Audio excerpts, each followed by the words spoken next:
नमस्कार, एनडीटीवी की खास पेशकश खबर महाराष्ट्र में आपका स्वागत है।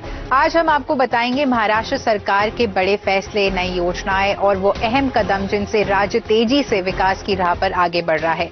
शुरुआत करते हैं आज की पहली बड़ी खबर के साथ। मुख्यमंत्री देवेंद्र फडणवीस की अध्यक्षता में महाराष्ट्र सरकार JW ग्लोबल इंडिया और द सीड कंसोर्टियम के बीच 1,65,000 करोड़ से अधिक के निवेश का एक महत्वपूर्ण MOU साइन किया गया है।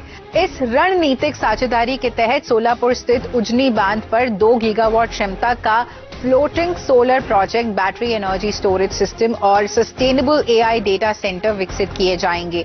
इन परियोजनाओं के माध्यम से लगभग 2,800 स्थायी रोजगार के अवसर भी निर्माण होंगे।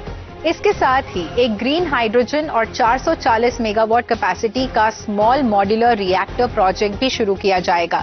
ये प्रोजेक्ट रिन्यूएबल एनर्जी और एडवांस टेक्नोलॉजी के जरिए महाराष्ट्र के इंडस्ट्रियल डेवलपमेंट और इकोनॉमी को और मजबूत करेगा। पुणे में Lata Asha Mangeshkar institute of medical sciences के शिलान्यास समारोह का आयोजन मुख्यमंत्री देवेंद्र फडणवीस और RSS सर संचालक डॉक्टर मोहन भागवत की उपस्थिति में संपन्न हुआ। इस अवसर पर उप मुख्यमंत्री एकनाथ शिंदे की मौजूदगी में हॉस्पिटल प्रोजेक्ट के अपडेट मास्टर प्लान की समीक्षा की गई। चिकित्सा और स्वास्थ्य क्षेत्र में यह परियोजना एक अहम कदम मानी जा रही है, जो भविष्य में स्वास्थ्य सेवाओं को मजबूत करने में एक अहम भूमिका निभाएगी। मुख्यमंत्री देवेंद्र फडणवीस के नेतृत्व में महाराष्ट्र सरकार ने श्याम स्टील इंडस्ट्रीज लिमिटेड के साथ चंद्रपुर जिले के गोंड पिंपरी में एक इंटीग्रेटेड स्टील प्लांट लगाने के लिए सामंजस्य करार किया है। 10,000 करोड़ से अधिक के इस बड़े निवेश से गढ़चिरौली और चंद्रपुर क्षेत्रों में औद्योगिक विकास को नई गति मिलने की संभावना है।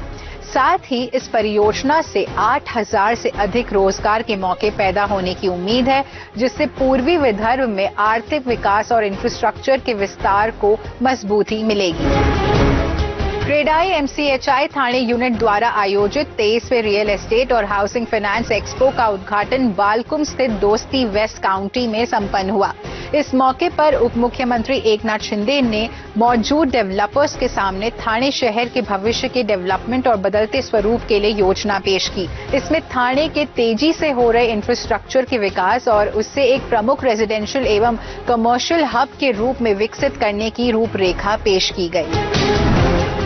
नागपुर स्थित all India institute of medical sciences के द्वितीय दीक्षांत समारोह में राष्ट्रपति श्रीमती द्रौपदी मुर्मू ने विद्यार्थियों को गोल्ड मेडल और अवार्ड देकर सम्मानित किया।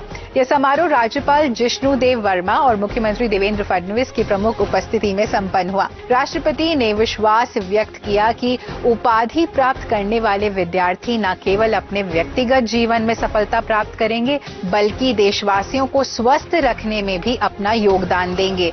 ऐसे प्रयासों के बल पर हम स्वतंत्रता के शताब्दी वर्ष तक विकसित भारत का लक्ष्य प्राप्त करने में सफल होंगे। आज देश में प्रधानमंत्री जी के नेतृत्व में जिस प्रकार से मेडिकल एजुकेशन का विस्तार हुआ है, ये अपने आप में एक रिकॉर्ड भी है।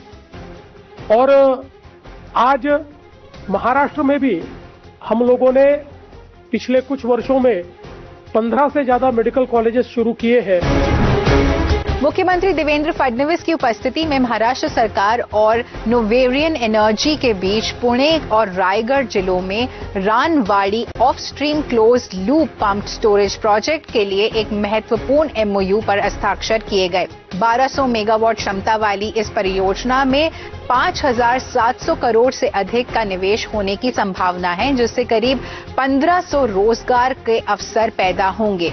मुख्यमंत्री ने बताया कि अब तक विभिन्न कंपनियों के साथ कुल 56 समझौते किए जा चुके हैं, जिनके तहत करीब 78,000 मेगावाट बिजली उत्पादन की योजना है। इन योजनाओं से लगभग 1,30,000 युवाओं को रोजगार मिलने की भी उम्मीद है। मुख्यमंत्री ने भरोसा जताया कि इन प्रयासों से महाराष्ट्र ऊर्जा उत्पादन में देश में नंबर 1 बनने की दिशा में तेजी से आगे बढ़ रहा है।